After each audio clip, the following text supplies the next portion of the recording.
ભોગ બનેલી સગીરાએ ગોંડલ કોર્ટમાં નોંધાવી ગંભીર ફરિયાદ। પૂર્વ ધારાસભ્ય જયરાજસિંહ જાડેજા પુત્ર ગણેશ જાડેજા 6 પીઆઈ સહિત કુલ 28 લોકો સામે નોંધાવી ફરિયાદ। પોલીસના દબાણથી ખોટા નામ જણાવવાનું દબાણ કરાયા હોવાનો આરોપ। સગીરા દ્વારા જે ગોંડલ કોર્ટમાં જે ફરિયાદ કરવામાં આવી છે એ જયરાજસિંહ જાડેજા, ગણેશ જાડેજાના પુત્ર પ્લસ ત્યાં એના જે માણસો છે,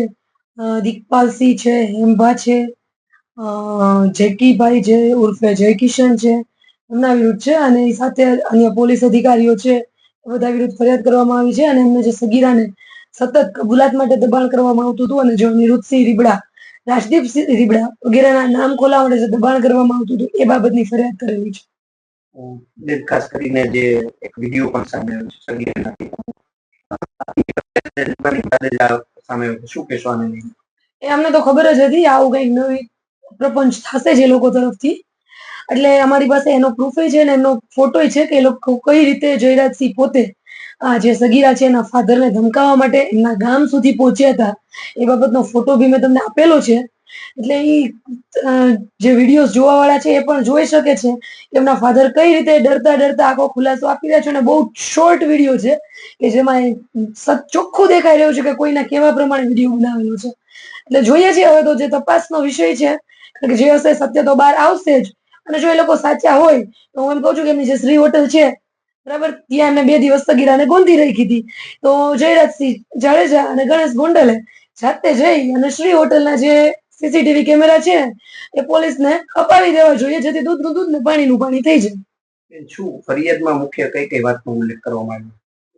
આવ્યો? મુખ્યત્વે એ જ વાતનો ઉલ્લેખ કરવામાં આવ્યો છે કે સગીરાને કઈ રીતે રિમાન્ડ હોમમાંથી જયરાજસિંહ દ્વારા છોડાવવામાં આવી, એમના વકીલો દ્વારા કઈ રીતે સગીરાને ધમકાવવામાં આવી, કારણ કે એને 2 દિવસ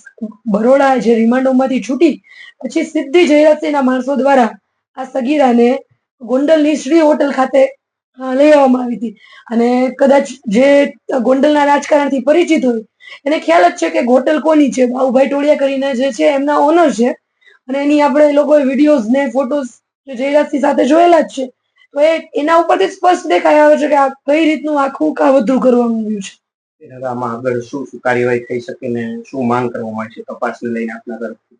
અત્યારે સૌપ્રથમ તો અમે જે કન્સર્ન ટાઈમ છે એ સમયના બહુ તમને ખ્યાલ જ છે ગોંડલની અંદર સીસીટીવી તો બહુ ચર્ચામાં રહ્યા છે, એટલે જે ગોંડલના ગોંડલ તાલુકા પોલીસ સ્ટેશનના ડીવાયએસપી ઓફિસના સીસીટીવી માંગ્યા છે,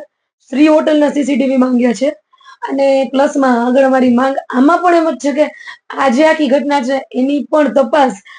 સ્ટેટ મોનિટરિંગ સેલ દ્વારા કરવામાં આવે એવી અમારી માંગણી છે।